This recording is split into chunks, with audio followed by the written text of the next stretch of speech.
ചിത്രത്തിൻ്റെ തുടക്കത്തിൽ ആംബുലൻസ് ജീവനക്കാരനായ ഏഞ്ചലിനെയാണ് കാണിക്കുന്നത്. അപകടം സംഭവിച്ചിരുന്ന ആളുകളോട് അനുകമ്പയില്ലാത്ത പെരുമാറ്റ രീതിയായിരുന്നു ഏഞ്ചലിൻ്റേത്. മാത്രവുമല്ല, അപകടത്തിൽ പരിക്കേറ്റിരുന്നവരുടെ വിലപിടിപ്പുള്ള വസ്തുക്കൾ മോഷ്ടിക്കുന്നത് ഏഞ്ചലിൻ്റെ സ്ഥിരം പരിപാടിയായിരുന്നു. ഏഞ്ചൽ തൻ്റെ കാമുകിയായ വനേസയുടെ കൂടെയാണ് താമസിച്ചിരുന്നത്. ഒരുപാട് കാര്യങ്ങളിൽ അവളെ നിയന്ത്രിച്ചിരുന്നവൻ ഒരു ഉടമസ്ഥനെ പോലെയാണ് അവളോട് പെരുമാറിയിരുന്നത്. പതിവ് പോലെ തന്നെ തൻ്റെ സഹപ്രവർത്തകനായ റിക്കാർഡോയുടെ കൂടെ ഡ്യൂട്ടിക്ക് പോയവൻ മരണപ്പെട്ട ഒരു വൃദ്ധയുടെ വിലപിടിപ്പുള്ള വസ്തുക്കൾ മോഷ്ടിച്ചിരുന്നു.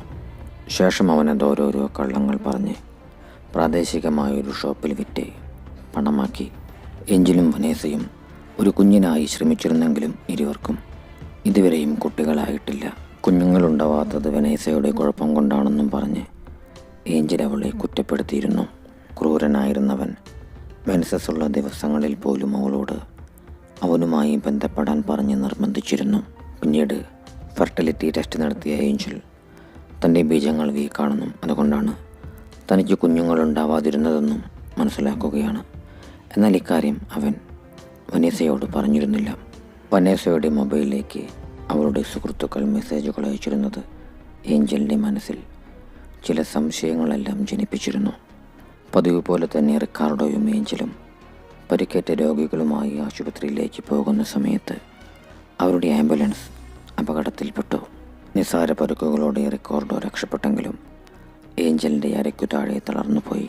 അതോടുകൂടി വനേസ മറ്റാരെയെങ്കിലും പ്രണയിച്ച് തന്നെ വിട്ടുപോകുമോ എന്നുള്ളൊരു സംശയം അവനിൽ ഉടലെടുക്കുകയാണ്. അങ്ങനെ അവൻ ഓൺലൈനായി ഹാക്കിംഗ് പഠിക്കുകയും വനേസയുടെ ഫോൺ ഹാക്ക് ചെയ്യാമെന്ന് തീരുമാനിക്കുകയുമാണ്. ആ ദിവസങ്ങളിൽ ഏഞ്ചൽ തൻ്റെ തളർന്ന കാലുകളുടെ ചലനശേഷി വീണ്ടെടുക്കാനുള്ള ചികിത്സകൾ ആരംഭിച്ചിരുന്നു. അങ്ങനെ ഇരിക്കെയാണ് റിക്കാർഡോ ഏഞ്ചലിനെ കാണാനായി വരുന്നത്. അപകടം സംഭവിച്ചത് തൻ്റെ തെറ്റുകൊണ്ടല്ലെന്ന് റിക്കാർഡോ ഏഞ്ചലിനോട് പറഞ്ഞു. എന്നാൽ ഏഞ്ചലിനെ ക്ഷമിക്കാനായി സാധിച്ചിരുന്നില്ല. തൻ്റെ ഈ അവസ്ഥയ്ക്ക് കാരണം റിക്കാർഡോയാണെന്നും പറഞ്ഞ് ഏഞ്ചൽ അയാളെ കുറ്റപ്പെടുത്തി. പിന്നീട് ഏഞ്ചൽ വനേസയെ ട്രാക്ക് ചെയ്യാനായി അവളറിയാതെ അവളുടെ മൊബൈലിൽ ഒരു ഹാക്കിംഗ് ആപ്പ് ഇൻസ്റ്റാൾ ചെയ്തു. അങ്ങനെ അവൻ വനേസ പോകുന്ന സ്ഥലങ്ങളും അവളുടെ മൊബൈൽ ക്യാമറയുമെല്ലാം വീട്ടിലിരുന്ന് തൻ്റെ ലാപ്ടോപ്പ് ഉപയോഗിച്ച് ട്രാക്ക് ചെയ്യുകയാണ്. തൊട്ടടുത്ത ഫ്ലാറ്റിലെ താമസക്കാരൻ്റെ നായ കുരയ്ക്കുന്നുണ്ടായിരുന്നതിനാൽ ആ രാത്രിയിൽ ഏഞ്ചലിനെ ഉറങ്ങുവാനായി സാധിച്ചിരുന്നില്ല. അതിനാൽ തന്നെ അവൻ പിറ്റേന്ന് ആ നായയുടെ ഓണറായിരുന്ന വൃദ്ധനെ ശകാരിച്ചിരുന്നു. ആ ദിവസങ്ങളിൽ ഏഞ്ചൽ തൻ്റെ ഫിസിക്കൽ ട്രെയിനറായ യുവതിയുമായി അടുപ്പത്തിലാവാനായി ശ്രമിക്കുന്നുണ്ടായിരുന്നു. വനേസ തന്നിൽ നിന്നകന്നുവെന്നും അവൾ തന്നെ വഞ്ചിക്കുകയാണെന്നൊക്കെയുള്ള തോന്നലുകൾ നാൾക്കുനാൾ ഏഞ്ചലിൽ വർദ്ധിച്ചു വന്നു. മാത്രവുമല്ല, വീഡിയോ കോളിൽ ഏഞ്ചലിനെ ഉപേക്ഷിക്കാനായി വനേസയുടെ ഒരു സുഹൃത്ത് പറയുന്നത് ഏഞ്ചൽ കേൾക്കാനിടയായി. വനേസ കോൾ സെൻ്ററിൽ നൈറ്റ് ഡ്യൂട്ടിക്ക് പോയിരുന്ന സമയത്ത് ഏഞ്ചലിന് ശക്തമായ വേദന അനുഭവപ്പെടുകയാണ്. ഈ ഒരു സമയത്തും അടുത്ത വീട്ടിലെ വൃദ്ധൻ്റെ നായ ഉച്ചത്തിൽ കുരയ്ക്കുന്നുണ്ടായിരുന്നു. അവൻ വനേസയുടെ ഫോണിൽ കോൺടാക്റ്റ് ചെയ്യാനായി ശ്രമിച്ചിരുന്നെങ്കിലും അത് സ്വിച്ച് ഓഫ് ആയിരുന്നു. ഒരു വിധത്തിൽ ഏഞ്ചൽ വേദന സംഹാരികൾ കണ്ടെത്തിയെങ്കിലും അത് കഴിച്ചതിനു ശേഷം അവൻ അത് ഒളിച്ചു വെച്ചു. പിറ്റേന്ന് രാവിലെ ജോലി കഴിഞ്ഞെത്തിയ വനേസയോട് ഇക്കാര്യങ്ങൾ പറഞ്ഞുകൊണ്ട് അവൻ ദേഷ്യപ്പെട്ടു. തൻ്റെ മൊബൈൽ ചാർജ് കഴിഞ്ഞ് സ്വിച്ച് ഓഫായി പോയതാണെന്ന് വനേസ അവന് മറുപടി നൽകി. പിന്നീട് ഏഞ്ചൽ മുട്ടുസൂചികൾ ഇറച്ചി കഷ്ണത്തിനുള്ളിലേക്ക് കുത്തിക്കയറ്റി അത് അടുത്ത വീട്ടിലെ വൃദ്ധൻ്റെ നായയെ കൊല്ലാനായി ആ നായയ്ക്ക് ഭക്ഷിക്കാനായി നൽകുകയാണ്. അന്നു രാത്രിയിൽ അവൻ വനേസയുടെ പിണക്കം തീർക്കാനായി അവൾക്ക് ഇഷ്ടപ്പെട്ട ഭക്ഷണം പാകം ചെയ്തു. അങ്ങനെ അവൻ അവളോട് പെരുമാറിയ രീതിയെക്കുറിച്ച് പശ്ചാത്തപിച്ചു. ശേഷം ഇരുവരും ബന്ധപ്പെടുകയാണ്. എന്നാൽ ഈ ഒരു സമയത്ത് ഏഞ്ചലിനെ ഒരു ഫീലിംഗും അനുഭവപ്പെട്ടിരുന്നില്ല. അതോടുകൂടി തൻ്റെ ശേഷി നശിച്ചിരിക്കുന്നുവെന്ന് അവൻ വേദനയോടെ മനസ്സിലാക്കുകയാണ്. പിന്നീട് അവൻ കുളിച്ചുകൊണ്ടിരിക്കുന്ന നേരത്ത് താൻ മെസ്സേജുകൾ അയക്കുന്ന അതേ സമയത്തു തന്നെ ഏഞ്ചലിൻ്റെ ലാപ്ടോപ്പിലേക്കും മെസ്സേജുകൾ റിസീവ് ആവുന്നത് വനേസ ശ്രദ്ധിച്ചു. അങ്ങനെ അവൾ ഏഞ്ചൽ തൻ്റെ മൊബൈൽ ഹാക്ക് ചെയ്തിരുന്നു എന്നുള്ള വസ്തുത വേദനയോടെ മനസ്സിലാക്കുകയാണ്. ദേഷ്യത്തോടെ അവൾ ഉടൻ തന്നെ ഏഞ്ചലിൻ്റെ വീട് വിട്ടിറങ്ങി. കുളി കഴിഞ്ഞെത്തിയിരുന്ന ഏഞ്ചലിനെ താൻ അവളെ ട്രാക്ക് ചെയ്തിരുന്ന കാര്യം അവൾ കണ്ടെത്തിയെന്ന് മനസ്സിലായി. ഒറ്റയ്ക്കുള്ള ജീവിതം ഏഞ്ചലിനെ വല്ലാതെ അലോസരപ്പെടുത്തിയിരുന്നു. അവളെ എങ്ങനെയെങ്കിലും തിരിച്ചു കൊണ്ടുവരണമെന്ന് അവൻ തീരുമാനിച്ചു. അവളെ പിരിയാനാവാതെ ഏഞ്ചൽ ദിവസങ്ങൾക്ക് ശേഷവും അവളെ പിന്തുടരുകയാണ്. അങ്ങനെ അവളുടെ കാമുകൻ തൻ്റെ സഹപ്രവർത്തകനായിരുന്ന റിക്കാർഡോ തന്നെയാണെന്ന് ഏഞ്ചൽ വേദനയോടെ മനസ്സിലാക്കുകയാണ്.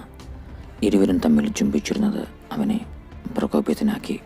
അവൻ ഇരുവരെയും ഫോളോ ചെയ്തു. അവർ പോയിരുന്നത് ഒരു ബേബി ഷോപ്പിലേക്കായിരുന്നു. അതോടെ റിക്കാർഡോയുടെ കുഞ്ഞിനെ വെനേസ ഉദരത്തിൽ വഹിക്കുന്നുണ്ടെന്ന് ഏഞ്ചൽ തിരിച്ചറിഞ്ഞു.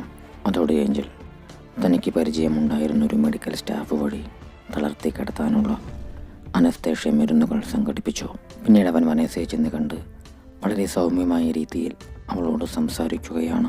നീ മറ്റൊരു ബന്ധത്തിൽ ഏർപ്പെടുന്നതിൽ എനിക്ക് വിരോധമൊന്നുമില്ലെന്നും പാസ്പോർട്ട് അടക്കമുള്ള നിന്റെ കുറച്ച് വസ്തുക്കൾ എൻ്റെ വീട്ടിലുണ്ടെന്നും നീ അതെടുത്തുകൊണ്ട് പൊക്കോളൂ എന്നും അവൻ അവളോട് പറയുകയാണ്. എന്നാൽ വീട്ടിലേക്കെത്തിയ അവളെ അവൻ വിദഗ്ധമായി ഇഞ്ചക്ഷൻ കുത്തി തളർത്തി. പിന്നീട് ഉണർന്നപ്പോൾ വായി മൂടിക്കെട്ടി കൈകാലുകൾ ബന്ധിച്ചിരുന്ന അവസ്ഥയിലായിരുന്നു അവൾ.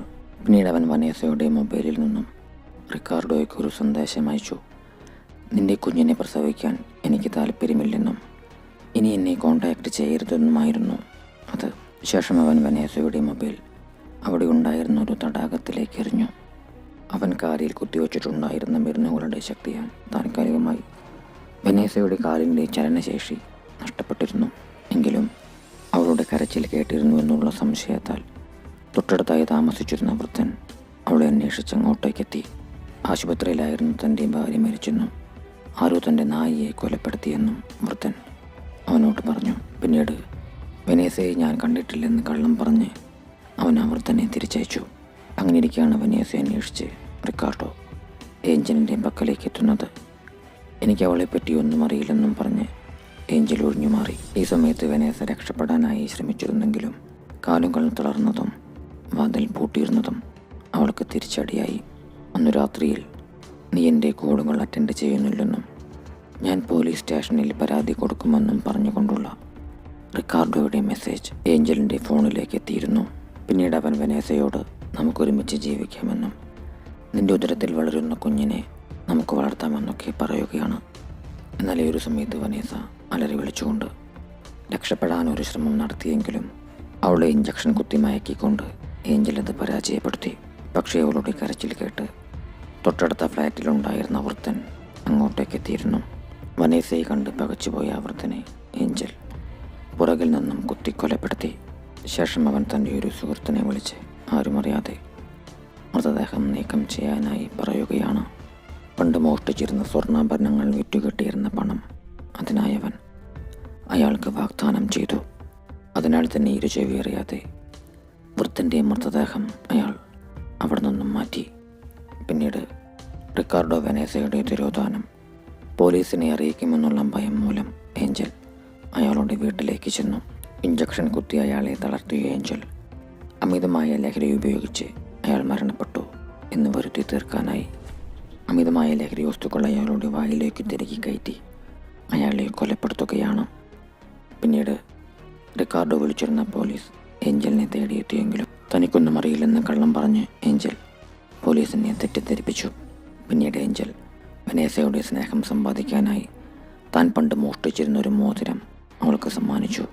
എന്നാൽ വെനേസയെന്ന് ബാത്റൂമിൽ പോയ സമയത്ത് ഒരു നെയിൽ കട്ടർ ശരീരത്തിൽ ഒളിപ്പിച്ചിരുന്നു. രാത്രിയിൽ രക്ഷപ്പെടാതിരിക്കാനായി ഏഞ്ചൽ വെനേസയുടെ കൈകാലുകൾ ബന്ധിക്കുന്നത് പതിവായിരുന്നു. ആ രാത്രിയിൽ അവൾ തൻ്റെ കൈവശമുണ്ടായിരുന്ന നെയിൽ കട്ടർ ഉപയോഗിച്ച് കൈകാലുകളിലെ കെട്ടുകൾ അഴിച്ചു.